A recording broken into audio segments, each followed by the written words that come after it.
Hi, welcome to MBA YouTube channel. हम लोगों ने लीनियर इक्वेशन में काफ़ी डिटेल में डिस्कशन किया है पिछले 6 लेक्चर्स में। Will have a few more to go in linear equation so that आपको सभी चीज़ें एक अच्छे से समझ में आ जाए।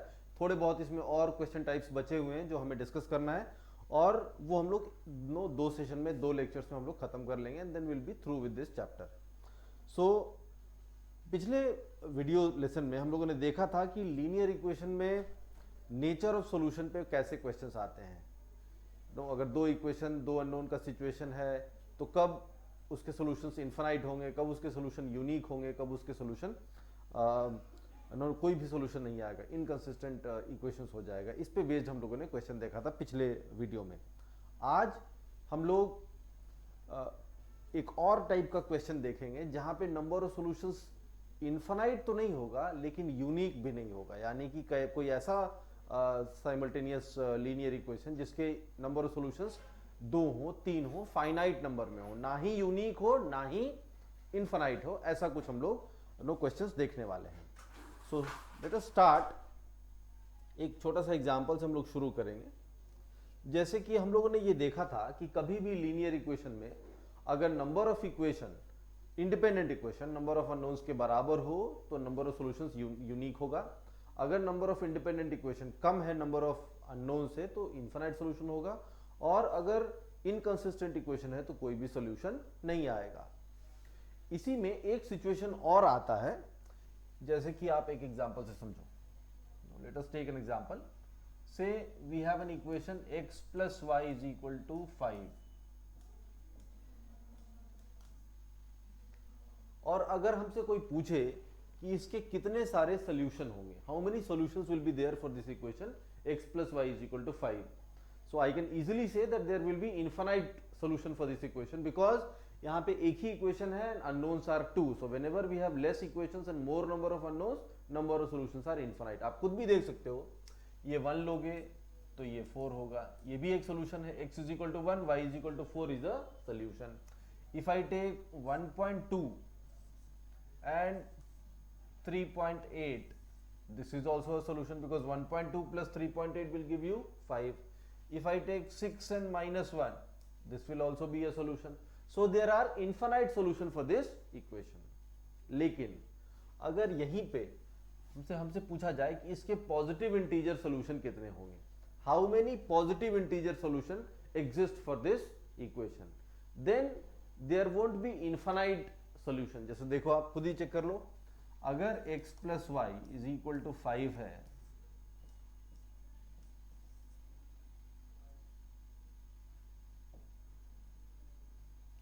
और मुझे इसका पॉजिटिव इंटीजर सोल्यूशन चाहिए तो क्या क्या हो सकता है। पॉजिटिव इंटीजर कहां से शुरू होगा, 1 से।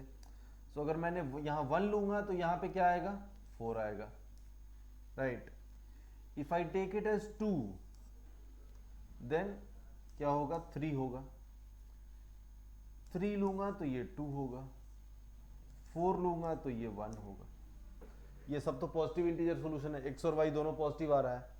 But if I take 5 then ये 0 होगा, 0 is not a positive integer, so leave it.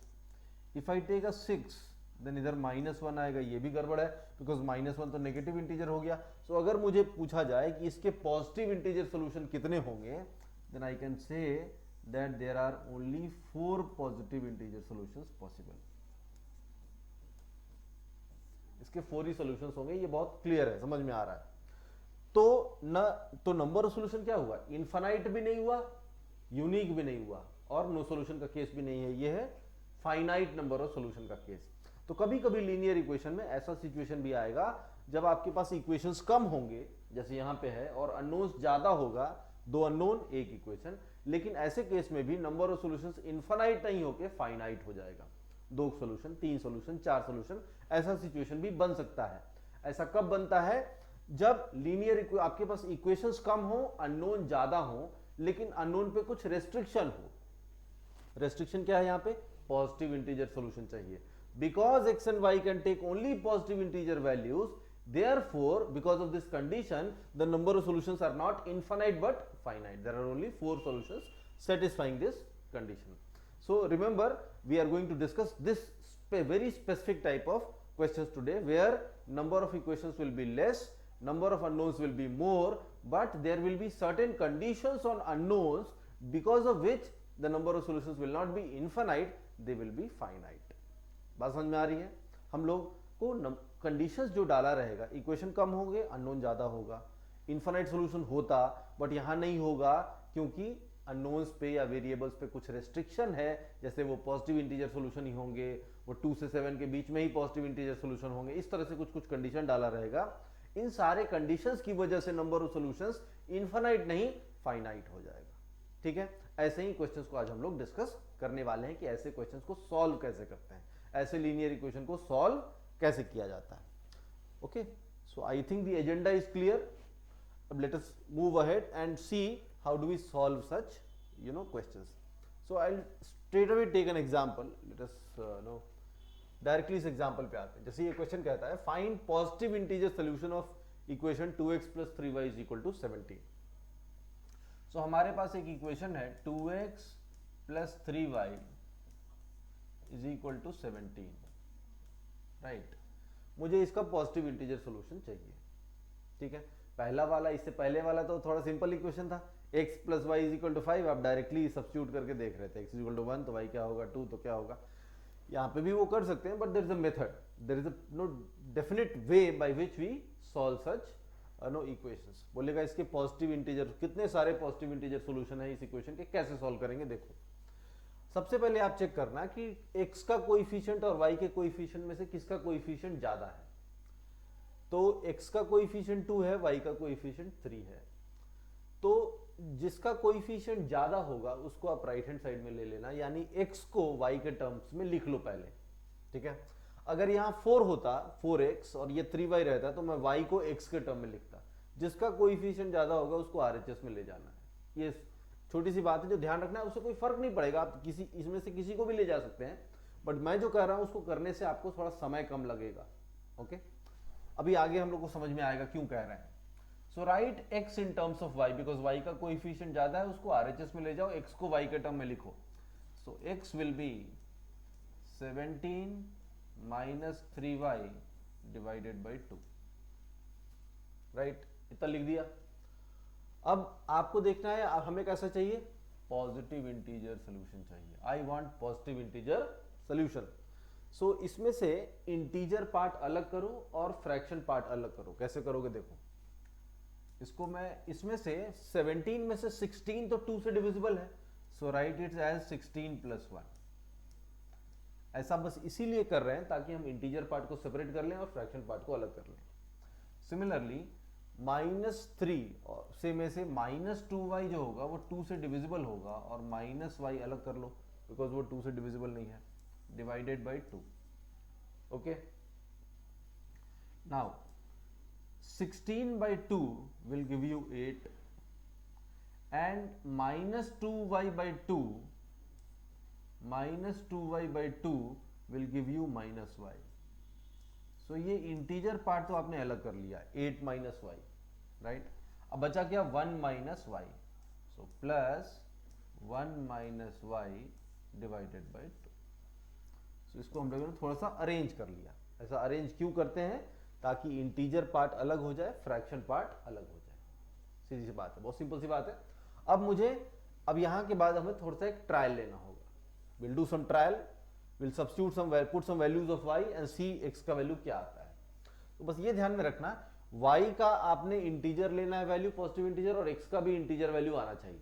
यही तो है ना पॉजिटिव इंटीजर सॉल्यूशन का मतलब, है कि x और y दोनों पॉजिटिव इंटीजर होने चाहिए। पॉजिटिव इंटीजर किधर से शुरू होता है, 1 से, 1 2 3 4। अब आप y का वैल्यू 1 लोगे, पहला वैल्यू 1 लोगे, तो आप देख सकते हो कोई भी हम y का वैल्यू लें, 8 - y तो हमेशा इंटीजर ही आएगा, बिकॉज y इंटीजर तो 8 - y भी इंटीजर ही आएगा। यहीं पे मुझे इस सेकेंड एक्सप्रेशन में मुझे ध्यान देना है कि 1 - y/2 should also be integer, तभी तो x इंटीजर आएगा ना। यानी y का ऐसा वैल्यू लेना है जिसके लिए ये वाला पार्ट भी इंटीजर आ जाए, यानी ऊपर में जो भी आए वो 2 से डिविजिबल हो जाए। So if you take y = 1, clearly you will get integer. y = 1 ले लोगे तो देखो इसका मतलब x की वैल्यू क्या आएगी,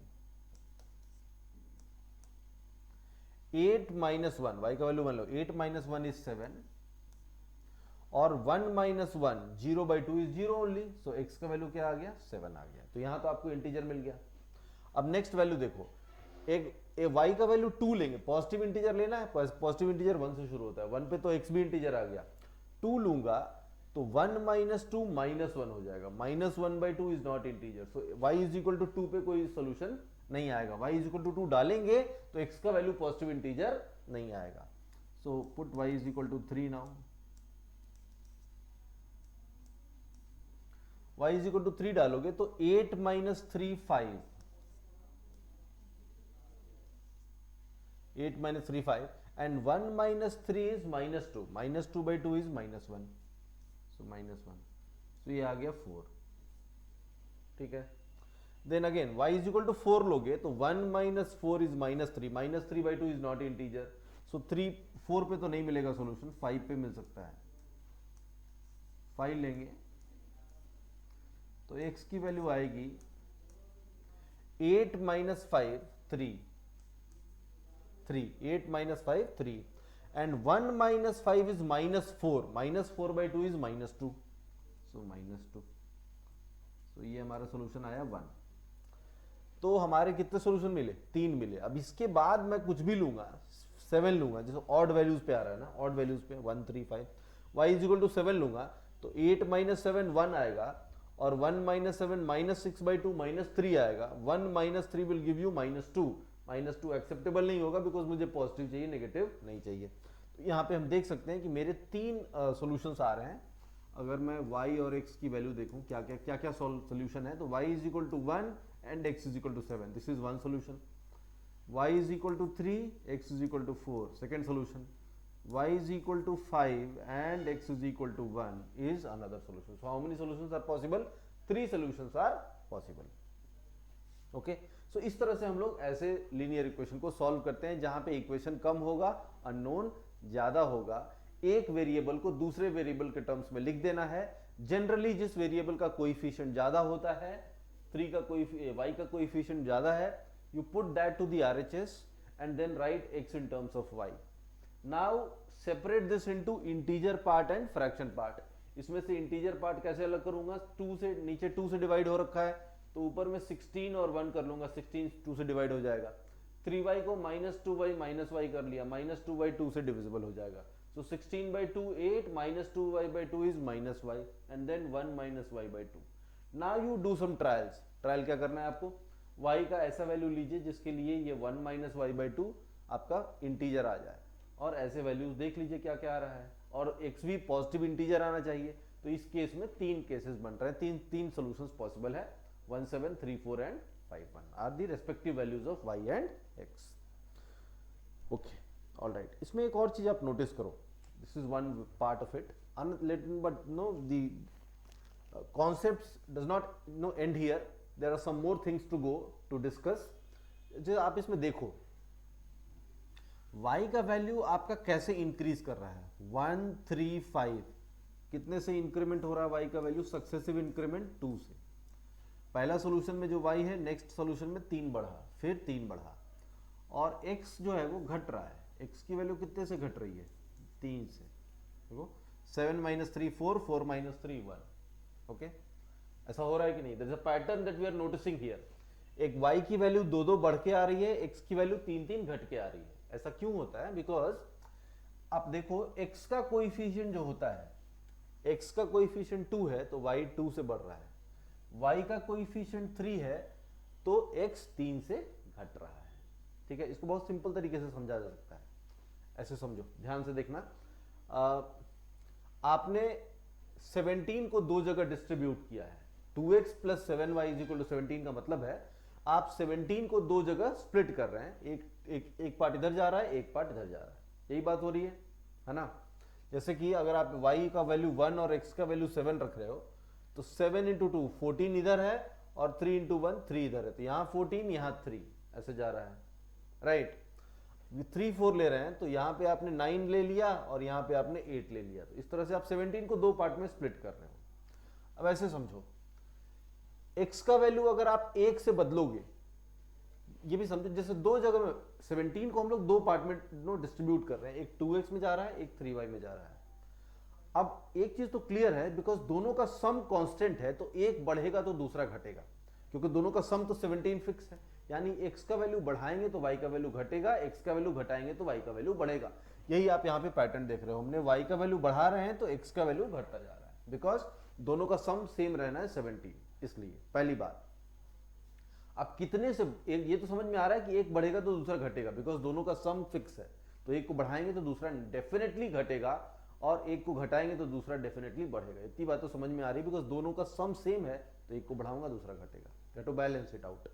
ये भी समझ में आ रहा है कि एक को जितने से बढ़ाएंगे दूसरा उतने से ही घटेगा, इजंट इट? तभी तो दोनों का सम सेम रहेगा ना। अगर एक टर्म 2x को 5 से बढ़ा दे तो 3y को भी क्या करना होगा, 5 से डिक्रीज करना होगा, तभी तो सम कांस्टेंट रहेगा 17। हमने 17 रुपीज को दो लोगों में बांटा, तो अगर एक को 5 रुपया बढ़ाएंगे तो दूसरे को 5 रुपया कम होगा, तभी तो 17 का बंटवारा हो पाएगा, इजंट इट? सो मुझे ये भी समझ में आ रहा है कि ये पार्ट 2 के मल्टीपल्स में चेंज होगा। क्यों? बिकॉज 2 इंटू 1 रखे तो 2 होगा, 2 इंटू 2 रखे तो 4 हो गया, तो 2 से बढ़ गया, 2 इंटू 3 रखे तो 6 हो गया, तो फिर अनदर 2 से बढ़ गया, 2 इंटू 4 रखेंगे तो 8 होगा। तो ये हर बार 2 के मल्टीपल्स में इंक्रीज हो रहा है। उसी तरह से y, ये 3y जो है ये 3 के मल्टीपल्स में चेंज होगा। सो ये पार्ट 2 के मल्टीपल्स में चेंज होगा, ये पार्ट 3 के मल्टीपल्स में चेंज होगा, लेकिन दोनों में चेंज सेम होना चाहिए। यानी चेंज ऐसा होना चाहिए जो 2 का भी मल्टीपल हो और 3 का भी मल्टीपल हो, और 2 और 3 का common multiple, least common multiple क्या होता है, 6 होता है। इसीलिए मैं 6 में डील करूंगा, इसको 6 से चेंज करूंगा तो इसको भी 6 से चेंज करना होगा। अब ये 6 से कैसे चेंज होगा, जब x 3 से चेंज होगा, 2 इंटू 3 इज 6। जैसे x का वैल्यू 1 रखोगे तो 2 होगा, और 1 प्लस 3 4 रखेंगे तो 8 हो जाएगा, तो 2 से 8 6 चेंज हुआ, और y 2 से चेंज होगा, तभी तो 3 इंटू 2 6 होगा। बिकॉज मुझे 6 से चेंज करना, ये 2 के मल्टीपल्स में चेंज होगा, ये 3 के मल्टीपल्स में चेंज होगा, लेकिन जो यहां चेंज होगा वही यहां चेंज होगा। यहां इंक्रीज तो यहां डिक्रीज, यहां डिक्रीज तो यहां इंक्रीज। यानी कि बहुत क्लियर है कि दोनों का इंक्रीमेंट और डिक्रीमेंट सेम है, और ये 2 के मल्टीपल्स में चेंज होगा, ये 3 के मल्टीपल्स में चेंज होगा। यानी दोनों में जो चेंज होगा वो इनके कॉमन मल्टीपल में होना चाहिए, और लीस्ट कॉमन मल्टीपल क्या है, 6 है। तो ये भी 6 से बढ़ाएंगे तो ये 6 से घटेगा, ये 6 से घटाएंगे तो ये 6 बढ़ेगा। 6 से बढ़ाने के लिए x को 3 से चेंज करना होगा और 6 से बढ़ाने या घटाने के लिए y को 2 से चेंज करना होगा। इसीलिए y 2 से चेंज हो रहा है, x 3 से चेंज हो रहा है। एकदम सिंपल सी बात है, इजंट इट? जितना इंक्रीमेंट या डिक्रीमेंट यहाँ, कॉरेस्पॉन्डिंग डिक्रीमेंट या इंक्रीमेंट यहाँ पे होना चाहिए। ये 2 के मल्टीपल्स में इंक्रीज और डिक्रीज करेगा, ये 3 के मल्टीपल्स में चेंज होगा, लेकिन दोनों में इंक्रीमेंट डिक्रीमेंट सेम होना चाहिए। इसीलिए हम ऐसा नंबर लेंगे जो 2 का भी मल्टीपल हो और 3 का भी मल्टीपल हो। सबसे कॉमन मल्टीपल, जो लीस्ट कॉमन मल्टीपल है, वो क्या है, 6 है। तो इसको 6 से चेंज करूंगा तो ये भी 6 से ऑपोजिट चेंज होगा। यहाँ इंक्रीज तो यहाँ डिक्रीज, यहाँ डिक्रीज तो यहाँ इंक्रीज। तो 6 से चेंज करने के लिए x को 3 से चेंज करना होगा, 6 से चेंज करने के लिए y को 2 से इंक्रीज या डिक्रीज करना होगा। इसीलिए y 2 से बदल रहा है, x 3 से बदल रहा है। तो सिंपल सी बात याद रखनी है, x के कोएफिशिएंट से y चेंज होगा, y के कोएफिशिएंट से x चेंज होगा। बस इतनी सी बात है, ठीक है? अब आपको इसमें सारे ट्रायल्स करने की जरूरत नहीं थी। The moment you did the first trial, ये आपने फर्स्ट ट्रायल कर लिया कि y इज इक्वल टू 1 आ गया और x इज इक्वल टू 7 आ गया, ये आपने पहला ट्रायल से ये नंबर निकाल लिया। इसके बाद आपको बाकी ट्रायल्स करने की जरूरत यहाँ पे नहीं थी। अब आप इसके बाद क्या करते हैं, सिंपल सी बात, आप देख लेते x का कोएफिशिएंट और y का कोएफिशिएंट कितना कितना है। x का कोएफिशिएंट 2 है तो y 2 से चेंज होगा, और y का कोएफिशिएंट 3 है तो x 3 से चेंज होगा। अब किसको बढ़ाना है, किसको घटाना है? y को घटा नहीं सकते हैं, बिकॉज y को अगर मैं डिक्रीज करूंगा 2 से तो -1 हो जाएगा, जो पॉजिटिव इंटीजर नहीं होगा। मुझे पॉजिटिव इंटीजर सॉल्यूशन चाहिए, इसीलिए मैं इसको इंक्रीज करूंगा और इसको डिक्रीज करूंगा, इसको डिक्रीज करूंगा। तो इसको 2 बढ़ाऊंगा, 1 + 2 3, तो यहां 3 घट जाएगा, 7 - 3 4, फिर 3 + 2 5, और ये 4 - 3 1। अब इससे फर्दर डिक्रीज पॉसिबल नहीं है, बिकॉज 1 इसको तो कर दोगे, 5 + 2 7, बट ये 1 - 3 -2 हो जाएगा, जो कि एक्सेप्टेबल नहीं है, बिकॉज मुझे पॉजिटिव इंटीजर सॉल्यूशन चाहिए। इसीलिए only 3 solutions are possible.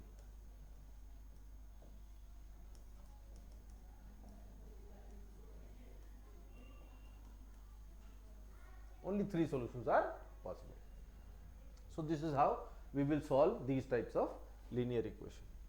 I hope it is clear.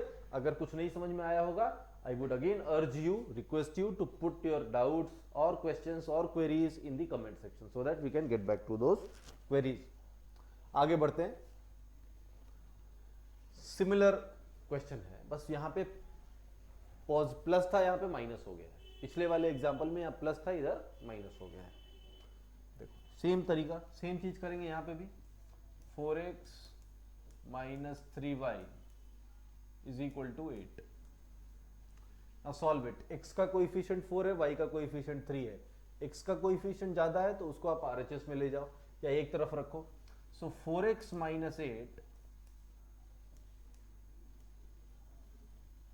is equal to 3y. So y will be equal to 4x minus 8 divided by 3. ठीक है, y को x के टर्म में लिख दिए. अब इसमें से इंटीजर पार्ट और फ्रैक्शन पार्ट अलग कर लेते हैं. सो 4x में से 3x तो 3 से डिविजिबल होगा, सो 3x प्लस x लिख लो इसे. और इसको आप दो तरीके से कर सकते हो. -6 डिविजिबल होगा 3 से, तो -6 -2 कर सकते हैं, या -9 भी डिविजिबल होगा 3 से, तो -9 + 1 भी कर सकते हैं. एनी विच वे कोई भी चलेगा. So let's say I do it -6 -2. आप इसको -9 + 1 भी कर सकते थे, कोई फर्क नहीं पड़ता है.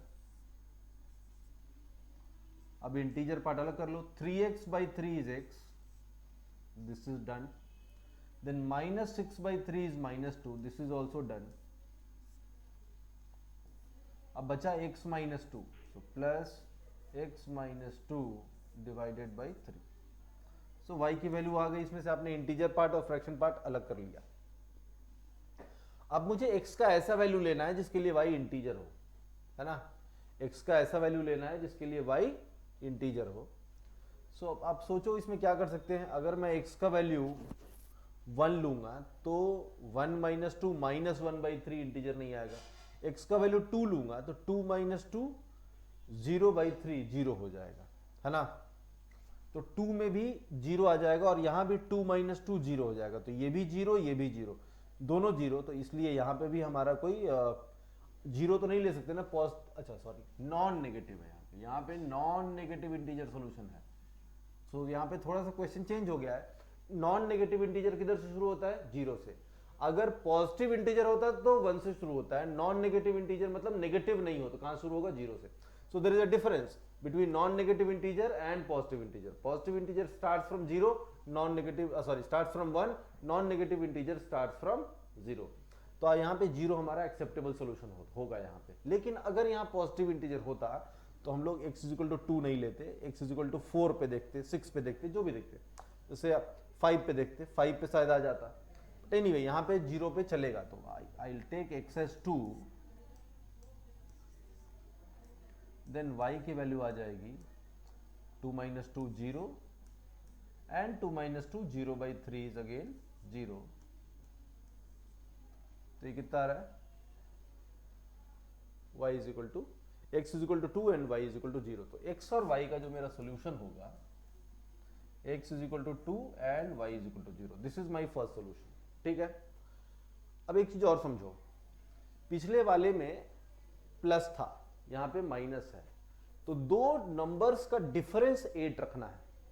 अब यहां पे क्लियरली अगर एक को बढ़ाऊंगा तो दूसरा को भी बढ़ाना ही पड़ेगा, क्योंकि अगर डिफरेंस सेम रखना है, प्लस सम सेम रहता तो एक को बढ़ाता दूसरा घटाना पड़ता.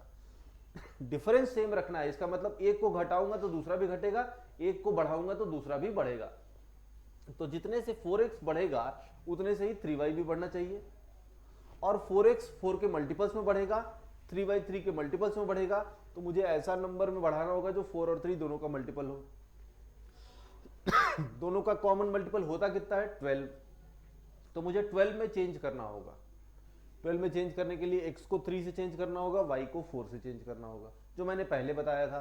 Look at the coefficient.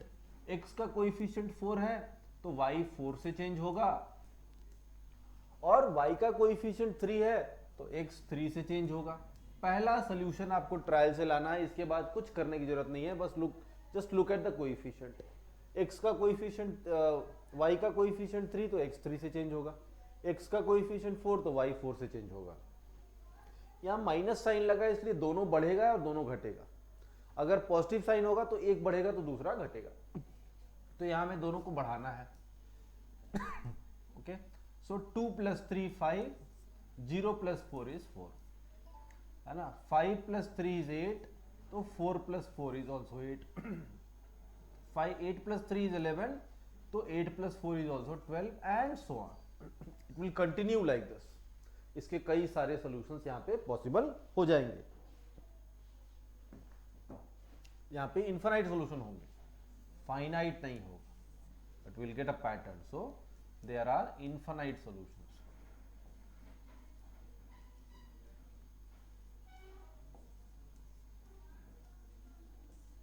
इसके इनफाइनाइट सॉल्यूशन होंगे, क्योंकि माइनस में दोनों सेम चेंज होगा। एक पॉजिटिव चेंज तो दूसरा भी पॉजिटिव चेंज, एक इंक्रीज तो दूसरा भी इंक्रीज, एक का डिक्रीज तो दूसरा भी डिक्रीज करेगा। सो x के कोएफिशिएंट से y चेंज होगा, y के कोएफिशिएंट से x चेंज होगा। तो बस आपको ऐसे क्वेश्चंस में बस एक ही सॉल्यूशन ट्रायल से लाना है। एक सॉल्यूशन आपने ट्रायल से ले आया तो उसके बाद आप कोएफिशिएंट देख लो x और y की, और उसके हिसाब से आप क्वेश्चन में अपने सारे सॉल्यूशंस निकाल लो। जनरली निगेटिव वाले में इनफाइनाइट हो जाएगा, बिकॉज इसके तो इनफाइनाइट सॉल्यूशन पॉसिबल है। लेकिन कभी कभी रेंज दे देगा, x cannot take more than 50, y cannot take more than 70, तो उस केस में आपके नंबर ऑफ सॉल्यूशंस फाइनाइट हो जाएंगे। ठीक है, बट एक चीज और समझना है कि यहां पे हमने नॉन नेगेटिव इंटीजर सॉल्यूशन लिया था। अगर पॉजिटिव इंटीजर सॉल्यूशन होता तो पहला सॉल्यूशन वैलिड नहीं होता 2 0, बिकॉज 0 नॉन नेगेटिव इंटीजर है, पॉजिटिव इंटीजर नहीं है। So had it been positive integer solution in this question, we would have no answer from second one, not the first one. In that case we will exclude the first one, because that will no longer be a valid solution। तो उस case में हमारा second solution onwards हमारा valid solution होगा, first solution onward valid solution नहीं होगा। ठीक है, तो इस तरीके से हम लोग चाहे पॉजिटिव हो चाहे नेगेटिव हो दोनों को सॉल्व करेंगे। एक वेरिएबल को दूसरे के टर्म में लिखिए, उसके बाद में उसमें इंटीजर पार्ट और फ्रैक्शन पार्ट अलग कर लीजिए, इसके बाद ट्रायल से एक सॉल्यूशन निकाल लीजिए। एक सॉल्यूशन आ गया, उसके बाद बाकी सॉल्यूशन आप कोएफिशिएंट चेक करके निकाल सकते हैं। x के कोएफिशिएंट से y चेंज होगा, y के कोएफिशिएंट से x चेंज होगा। बस मुझे ये ध्यान में रखना है कि पॉजिटिव है, अगर इक्वेशन में यहाँ प्लस लगा है, यहाँ प्लस लगा है, तो x बढ़ेगा तो y घटेगा, x घटेगा तो y बढ़ेगा। और अगर यहाँ नेगेटिव है तो दोनों बढ़ेगा या दोनों घटेगा, बस यही बात है। ठीक है, इसी में एक छोटा सा वेरिएशन और लेते हैं। ओके, दिस वन कहता है 2x + 6y = 21।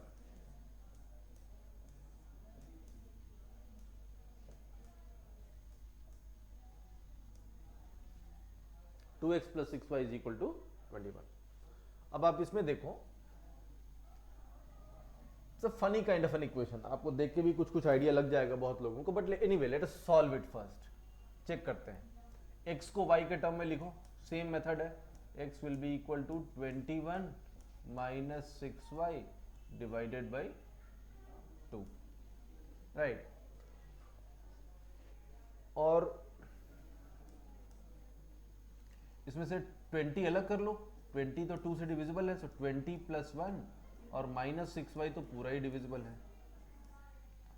सो ये आ जाएगा 10 - 6y/2 इज -3y, एंड ये 1 बचा रह जाएगा, सो 1/2, 1/2, राइट। सो ये हो गया x का वैल्यू, 10 - 3y + 1/2। अब now you can clearly see that x, आपने y का कोई भी इंटीजर वैल्यू लेना है, क्या लिखता है? Positive integer. तो y का कोई भी पॉजिटिव इंटीजर लेंगे तो 10 - 3y will always B integer. y को पॉजिटिव इंटीजर लोगे तो 10 - 3y हमेशा इंटीजर ही आएगा, बट ये 1/2 तो हमेशा लगा रहेगा। 1/2 तो कभी भी इंटीजर होगा नहीं, इसका मतलब x का कभी भी पॉजिटिव इंटीजर सॉल्यूशन नहीं मिलेगा। y आप ले लोगे पॉजिटिव इंटीजर, बट x कभी भी पॉजिटिव इंटीजर नहीं आएगा। इसका मतलब x और y दोनों पॉजिटिव इंटीजर हो, ऐसा पॉसिबल ही नहीं है। तो यहाँ पे देयर इज नो सॉल्यूशन। तो ऐसे सिचुएशन में भी कभी कभी नो सॉल्यूशन हो जाता है, कोई सॉल्यूशन आपको नहीं मिलेगा, बिकॉज x कभी भी पॉजिटिव इंटीजर सॉल्यूशन नहीं ले सकता है। और ये हम लोग यहीं पे मैं बोल रहा था ना, ये बहुत फनी सा इक्वेशन है, इसको देख के ही समझ में आ रहा है कि यहाँ नहीं होगा सॉल्यूशन। आप देखो इधर 2 into x will always be even because 2 जो है वो even number multiplied by any number is even number, so 2 into x will always be even, 6 into y will always be even, तो even plus even should always be even, जबकि इधर में result में दे रखा है odd, तो दो even number का सम कभी odd हो ही नहीं सकता है, ऐसा पॉसिबल ही नहीं है, इसलिए इसका कोई सॉल्यूशन पॉसिबल नहीं है। तो just by looking that simple property that sum of two even number will always be even, we can clearly see no that this equation will not have any solution, और वही solve करके भी आ रहा है, इसका कोई सोल्यूशन पॉसिबल नहीं है। ठीक है, तो ऐसा भी हो सकता है। तो एक हमने पॉजिटिव वाला केस देखा, एक हमने नेगेटिव वाला केस देखा, एक ऐसा भी केस देखा जहां पे कि सॉल्यूशन ही पॉसिबल नहीं है। Okay, will take up one more question of this type. कहता है find positive integer solution of equation 2x + 3y + 4z = 21। यहां पे भी इक्वेशन कम है, अननोन ज्यादा है, लेकिन पहले जो हम लोगों ने एग्जांपल देख रहे थे, know the question that we have taken so far had 2 unknowns and 1 equation, this one has 3 unknowns and 1 equation. So जैसा भी क्वेश्चन हो, ultimately you have to no bring it down to 2 unknowns and 1 equation. तो यहाँ पे भी 3 unknowns and 1 equation है, हमें इसे नीचे करके इसमें से एक वेरिएबल को किसी तरह से हटा के 1 इक्वेशन एंड 2 अननोन्स में कन्वर्ट करना होगा, चाहे जैसा भी सिनारी हो। मान लीजिए कि 4 अननोन्स हो और एक इक्वेशन हो, उस केस में भी मुझे उसे अल्टीमेटली 2 अननोन्स एंड 1 इक्वेशन में कन्वर्ट करना है, then we will solve it out. तो देखो कैसे करेंगे। The equation that we have is 2x + 3y + 4z = 1। ये इक्वेशन है हमारे पास।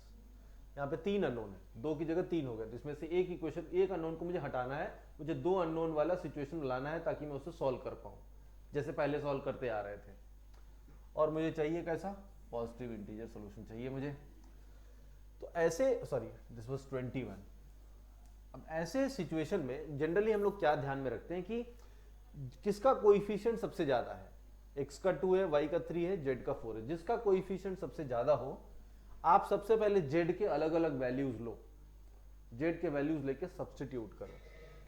सो देखो z का वैल्यू 1 हो सकता है, राइट, z का वैल्यू 1 हो सकता है, z का वैल्यू 2 हो सकता है, 8 हो जाएगा, z का वैल्यू 3 हो सकता है, z का वैल्यू 4 भी हो जाएगा, 16 हो जाएगा, और z का वैल्यू 5 हो सकता है। Beyond 5 you cannot go, because 5 के बियॉन्ड जाओगे तो सपोज आपने 6 ले लिया, 4 6 24, if you take 24 to the right hand side, this thing will become negative, but we have to find positive integer solution. So it is very evident, very clear that z cannot take values more than 5. ठीक है, so 5 तक तो मुझे समझ में आ रहा है। Now let us write no equations here. If I take z as 1, 4 into 1 4, 4 will go that side, become 17, 21 minus 4 is 17. So एक पहला इक्वेशन आपके हाथ में क्या आएगा, 2x plus 3y is 17.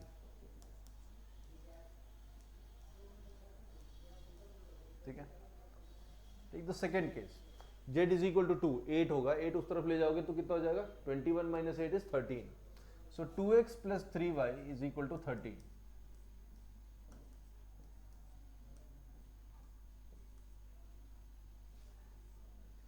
Take z is equal to 3, 12 उधर जाएगा तो कितना बचेगा, 9. So 2x plus 3y is equal to 9.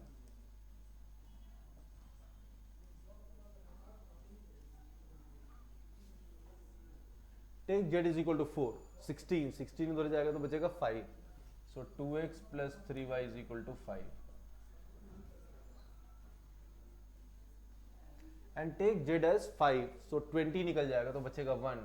So 2x plus 3y is equal to 1.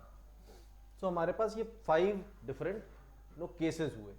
आप बोलोगे आपने z का ही वैल्यू क्यों लिया, आपने x का वैल्यू भी ले सकते थे, y का वैल्यू भी ले सकते थे, आपने z क्यों लिया?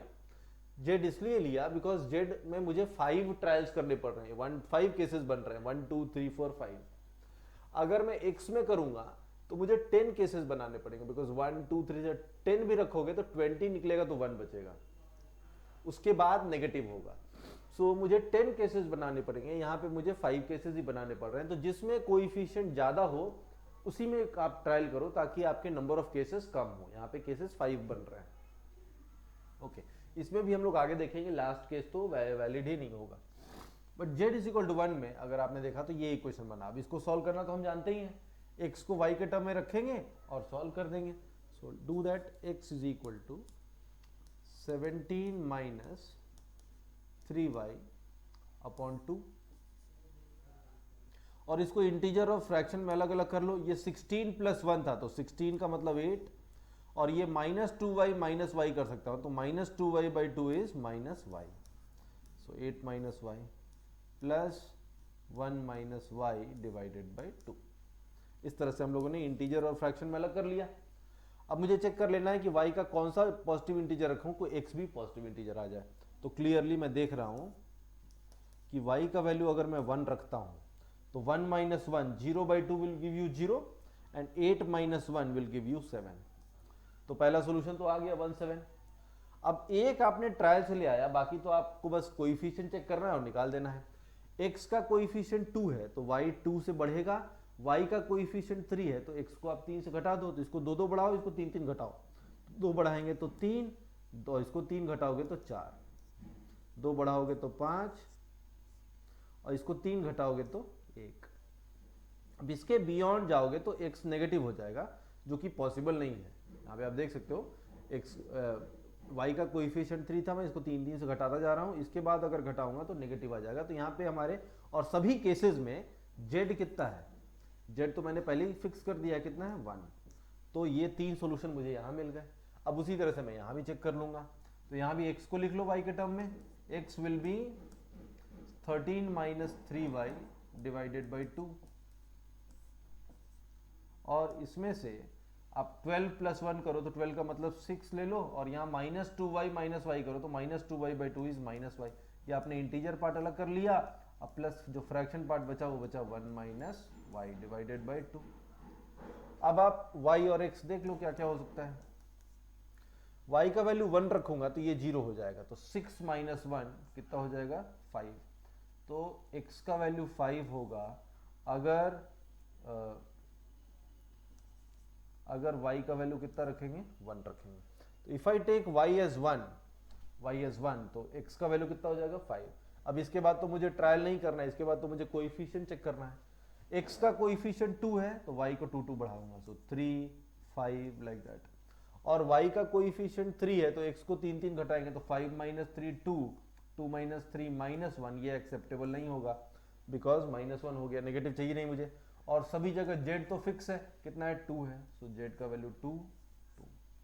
सो यहाँ पे 2 सोल्यूशन, यहाँ 3 सोल्यूशन मिले, यहाँ मुझे 2 सोल्यूशन मिले। इसी तरह से look at this one, same चीज है, x is equal to 9 minus 3y divided by 2।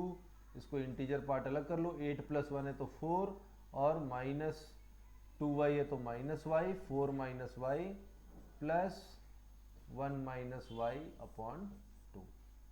अब y और x का वैल्यू चेक कर लो क्या क्या हो सकता है। y को 1 रखूंगा तो ये पार्ट 0, ये पार्ट 3, तो z का वैल्यू तो पहले ही फिक्स है 3। अब इसमें और कोई सोल्यूशन नहीं होगा बिकॉज आप x का कोएफिशिएंट 2 है तो y को 2 से बढ़ाओगे तो ये 1 प्लस 2 3 हो जाएगा, 1 प्लस 2 3। लेकिन y का कोएफिशिएंट 3 है तो x को 3 घटाऊंगा तो 3 माइनस 3 0 होगा, जो कि एक्सेप्टेबल नहीं होगा। तो यहां मुझे एक ही सोल्यूशन मिल रहा है। लुक एट दिस वन, यहां पे भी x कितना आएगा, x is 5 minus 3y divided by 2। ये तो ऐसे भी क्लियर है, देखो x is equal to 1, y is equal to 1, 2 plus 3 5 आ जाएगा। तो ऐसे भी समझ में आ रहा है, बट एनीवे जैसे कर रहे हैं वैसे करते हैं। तो ये हो जाएगा 4 प्लस 1, तो 4 by 2 is 2, and minus 2y का मतलब माइनस 5, और बचेगा कितना 1 माइनस वाई अपॉन 2। अब y का वैल्यू और x का वैल्यू देख लो क्या क्या हो सकता है। y का वैल्यू 1 रखूंगा तो ये part 0, 2 minus 1 will give you 1, तो y 1 तो x भी 1, और z का वैल्यू तो पहले से ही पता है कितना है 4 है। इसके बियॉन्ड जाऊंगा तो x नेगेटिव आ जाएगा, तो और कोई सोल्यूशन मिलेगा नहीं।